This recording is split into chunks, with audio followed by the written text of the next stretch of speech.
asalaamaaleykum maa ngi nuyu ñëpp waaw man la Ahmed Takhoula Gueye di xaritu Cheikh Omar Diagne di léppam daal mën naa ko wax parce que Cheikh Omar moom je saurais me définir par rapport ak moom ndaxte ñu ñaar benn leen et puis ñoo bokk suñu kuréel tamit bu ñuy wax bustaan ala jaraaf ngi nii sax moom xam na donc voilà bu may wax nag waxuma nag au nom d'une organisation bien que ce soit man membre benn organisation la FRAPP en l'occurrence mais lu mu fi gën a ñëw indi man lu ma lien bu ma am ak Cheikh Omar Diagne la lien boo xamante ni jiitu na sax son engagement si combat yu bëri donc loolu moo fi gën a indi bon lu may wax rek di kontaan si mobilisation bi vraiment sama xol sedd na ñaan xam naa ni am naa espoir que ni mobilisation bi dina porter ses fruits lenn rek laay mën a wax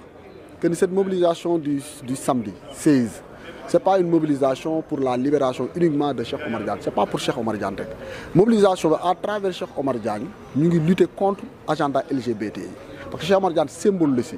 c'est-à-dire comme ni muy amee ce qu'on appelle les institutions si wàllu état institution dafa am lu koy incarner lu koy jëmmal muy président de la République ndaxte jëmm la nit lay doon comme Macky Sall bu demee motaar yi taxawal ko c'est pas la personne qui nous intéresse mais l'institution qui incarne moo tax bu demee ñi di ko jox wàccuwaayam mais également c'est la même chose par rapport ak manifestation 16 bi ce n'est pas la personne de Cheikh Omar Diagne dëgg rek qui importe mais c'est ce que Cheikh Omar Diagne incarne valeur yu muy incarné ak lu muy xeex loolu moo waral manifestation boobu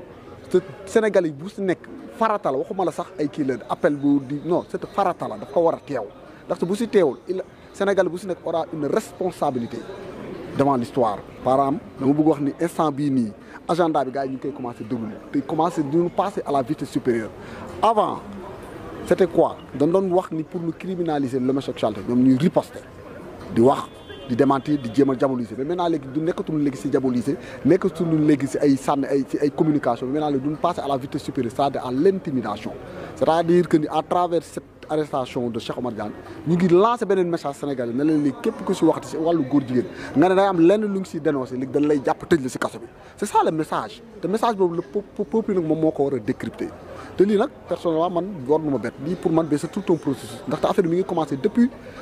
juin wala juillet 2021 mooy bu ñuy voté cette fameuse loi là contre le terrorisme rappelez-vous Djibril War en personne moo taxaw ci biir assemblée nationale mais cette loi là elle est faite pour ay journalistes du cité que nommément mu nommé leen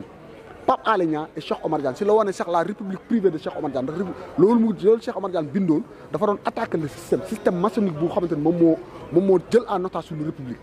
te loolu noonu secoué na un peu comme mën naa wax ni la république le régime ça veut dire que foofu la ko commencé ñu dem petit à petit à chaque fois muy def ay attaques à l'endroit de Cheikh Omar Diagne ba lu mujjee nii am si Walfadjri te je rappelle que foofu tamit le gars là lu mu def moo gën a garaaw parce que bu ñu nekkoon si dëkku yoon bu jaar yoon dëgg normalement pour man le procureur dafa yor autosaisir parce que dafa def des menaces directes dafa ni Cheikh Omar Diagne yow bu ma la jàppee dinaa la duma te dinaa la def comme jigéen c'est-à-dire que dinaa la duma loolu c'est une menace dinaa la def comme jigéen c'est une insulte et qu'on ne parle pas d'immunité parlementaire ndax en cas de flagrant délit foofu immunité parlementaire amu fa ndax foofu dafa noonu fang mu wax ko ñëpp di ko dégg voilà donc loolu rek laa bëgg wax nii que ni gars yi vraiment ils ont tout résumé tey si conférence de presse bi raison pour laquelle sax j'ai pas voulu prendre la parole aussi parce que au risque de me répéter di wax ne Sénégalais yi mobilisation bii daal ñuy def autour si de la libération de Cheikh Omar Diagne on ne libère pas Cheikh Omar Diagne mais on libère le Sénégal loolu daal laay lancé merci